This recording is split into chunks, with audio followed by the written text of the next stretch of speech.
பாபா சொல்கின்றார், கர்மத்தின் மூலம் குணங்களை தானம் செய்யும் காரணத்தினால் என்ன மூர்த்தியாக ஆகுவீர்கள்? பரிஸ்தா.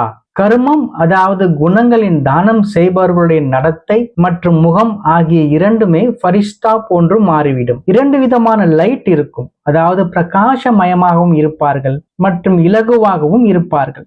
என்ன அடி எடுத்து வைத்தாலும் அது இலகுவானதாக இருக்கும். சுமையாக உணர மாட்டார்கள்.